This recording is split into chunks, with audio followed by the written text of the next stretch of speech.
Good morning. Today is Saturday morning, September 24th, I do believe.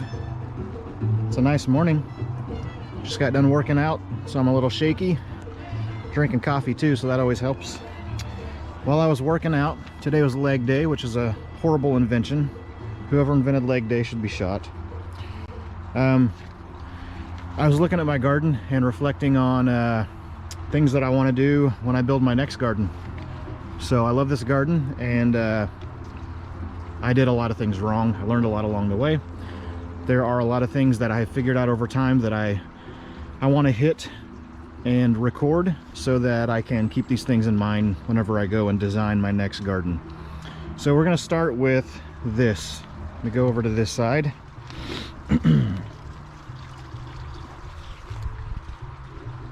So the first principle of design that I'd like to talk about is walking into a jungle. So out here, outside world, Doug Firs, Pacific Northwest, lots of shade.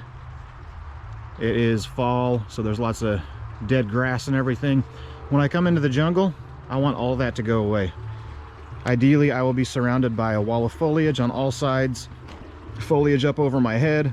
Once I come into the garden or into the jungle, ideally, I can't see out of it, and I can just come in here and get lost. That is my first major bullet point, is get lost. I want to come in here and not see the outside world at all.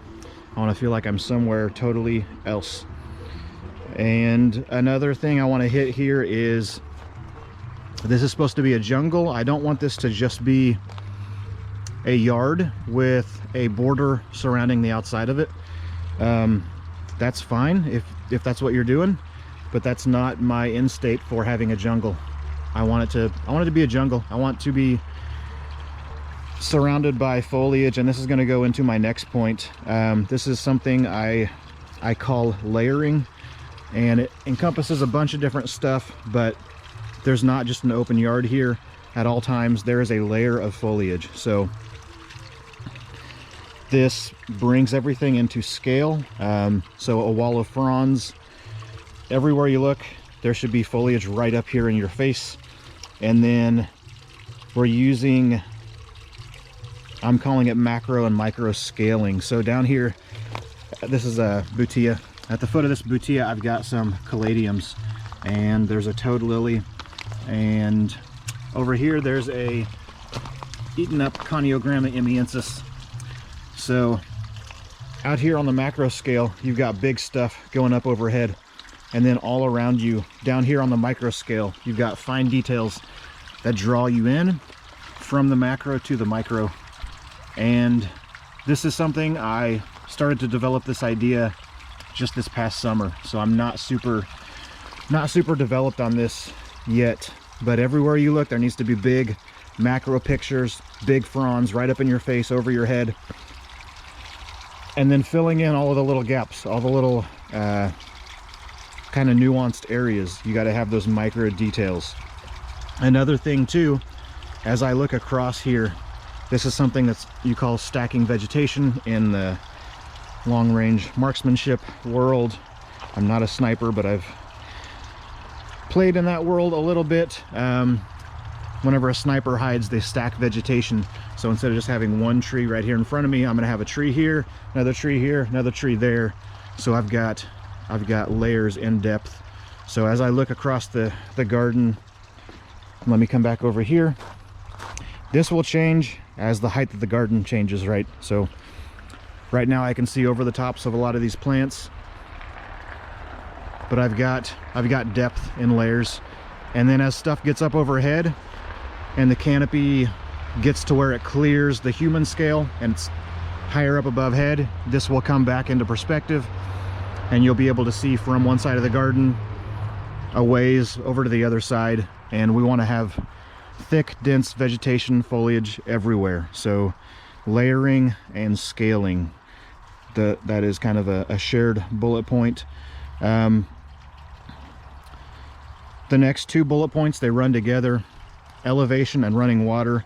So when I started this garden, it was totally flat, and I put in running water, which I love. I will absolutely have running water in every garden I ever build, if that is at all an option. but that leads into the next thing, which is you got to have elevation to make it look a little bit more rugged or organic and natural. So over here, this jungle's so thick, there's not a good place to get a good vantage point. But there's a difference of probably 4 foot of elevation total between the highest point and the lowest point of this garden. When I put in the water feature, it was totally flat. There was like 6 inches of elevation difference, and it looked totally fake and unnatural, and I hated it. I put in a ton of effort bringing in a bunch of dirt and building up this raised bed, this raised area, and now the waterfall starts high and it filters down low in a much more natural way. Building up the terrain and the elevation is critical to making a jungle appear kind of wild. Okay, the next bullet point, this feeds back into layering, and that is mixing biodiversity. So this is kind of a disorganized bullet here. And speaking of disorganized, your plant arrangement doesn't have to look disorganized. You want it to look organized, but at the same time you want it to look natural and complete, and you make it look complete by stacking things that go together and including as much biodiversity as possible. Trying to think of a good example of that.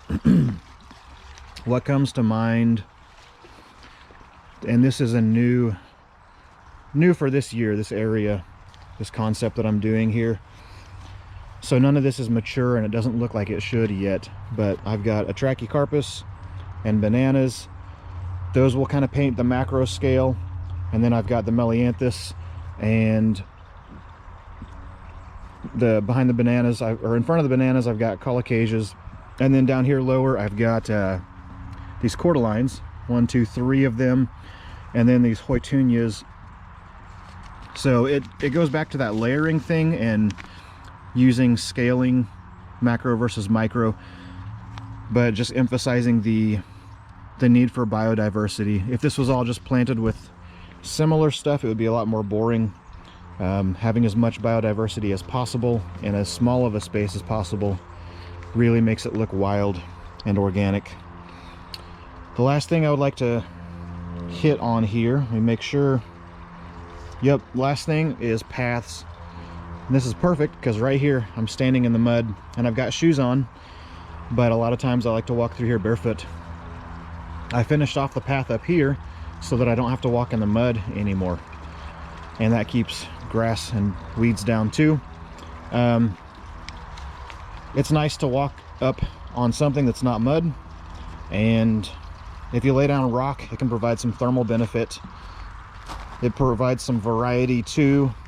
I've got cobblestone, I've got pavers, I've got rock, I've got a boardwalk, a little bit of diversity, and the path is nice. Another thing that is really important to me is having multiple lanes through the jungle. And the guys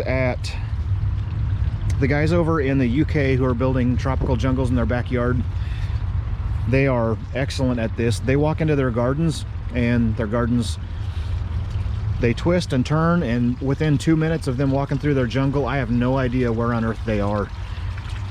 And it goes back to getting lost in your jungle. The paths should be multiple. You should be able to come in here and just kind of randomly pick a path and get lost.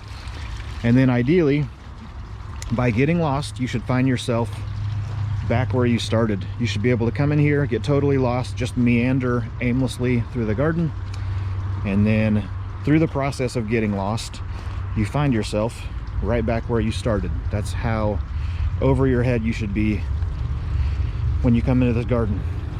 So that's it. This is almost 10 minutes. I'm gonna go ahead and shut this off, and hopefully I can put some of this into practice and maybe make more videos in the future, and maybe hopefully learn more along the way. I hope I never finish learning. If I'm ever done learning, then I'm done gardening, and I don't ever want to reach that point.